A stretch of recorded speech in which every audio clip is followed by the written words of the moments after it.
আসসালামু আলাইকুম। আশা করি সবাই ভালো আছেন। শাপলা আমাদের জাতীয় ফুল।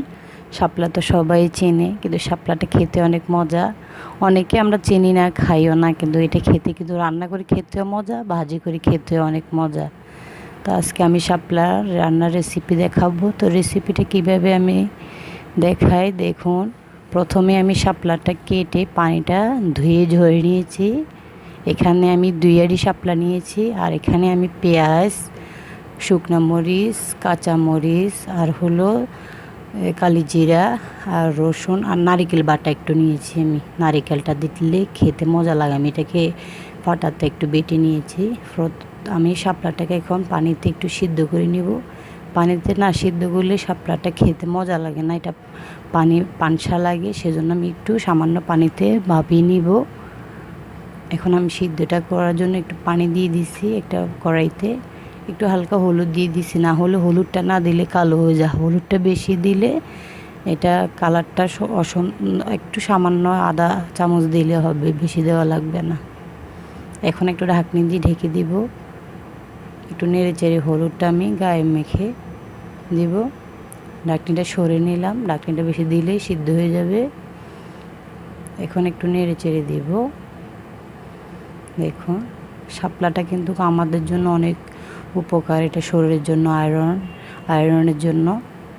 চাইলে এটা আমরা খেতে পারি। বাজারে অনেকে বর্ষার সময় অনেক পাওয়া যায়। এখন আমি পানিটা ঝরে নিয়েছি। একটু হাতে চেপে পানিটা একটু পেলে দিব। হাত দিয়ে হালকা করে একটু চেপে চেপে, না হলে এটা ভেঙে যাবে। সামান্য একটু পানি বের করে ফেলে দিচ্ছি আমি হাত দিয়ে। আমি দেখে দিচ্ছি কীভাবে পানিটা বের করে ফেলতে হবে। দেখুন, হালকাভাবে আস্তভাবে চেপে চেপে পানিটা আমি ফেলে দিয়েছি। সবগুলো এইভাবে আমি পানিটা ফেলে দিব।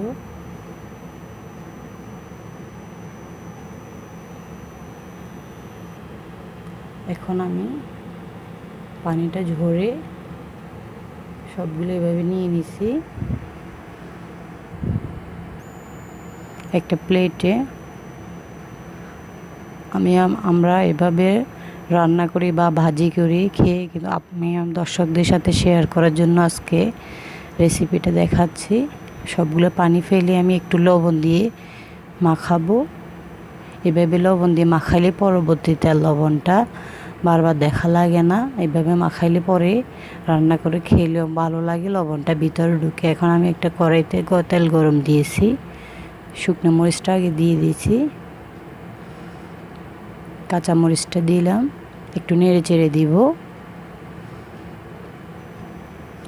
তেলটা বেশি লাগে না, তেলটা আমি পরিমাণ মতো দিয়েছি। কালিজিরাটা আমি দিয়ে দিয়েছি। কালিজিরা ওইটা তো শরীরের জন্য উপকার, বাচ্চারাও খাবে, সবাই বড় ছোট সবাই খাবে, সেজন্য আমি একটু দিয়ে দিলাম। এমনি তো খাওয়া যায় না, বেশি রান্নার সাথে খেলে মজা লাগে। একটু নারিকেল বাটা দিয়ে দিলাম, নেড়ে চেড়ে দিব। এখন আমি পেঁয়াজ দিয়ে দিব। আগে থেকে আমি কেটে গুছিয়ে করে রেখে দিয়েছি। একটু নেড়ে চেড়ে দিব। এখন আমি রসুনটা দিয়ে দিলাম। আগে রসুনটা দিলে পুড়ে যাবে, সেজন্য আমি আগে পেঁয়াজটা দিচ্ছি, তারপর রসুন কাটাটা দিয়েছি। সবগুলো আমি হাতে কেটে নিয়েছি। একটু সামান্য হলুদ দিয়ে দিলাম, 1 চিমটি।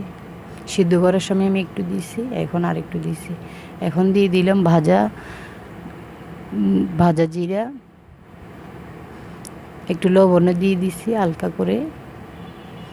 এখন আমি ভালো করে একটু ভেজে নিয়েছি। এখন আমি শাপলাটা দিয়ে দিছি আগে থেকে, এটা আমি সিদ্ধ করে রেখেছি।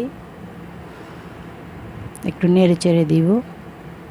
একদম সহজ রেসিপিটা, খেতে অনেক মজা লাগে, সুস্বাদু হয়। আমার বাসার সবাই খায়, আমার বাচ্চারা অনেক পছন্দ করে খায়। আমি এভাবে রান্না করি শাপলা ভাজিটা।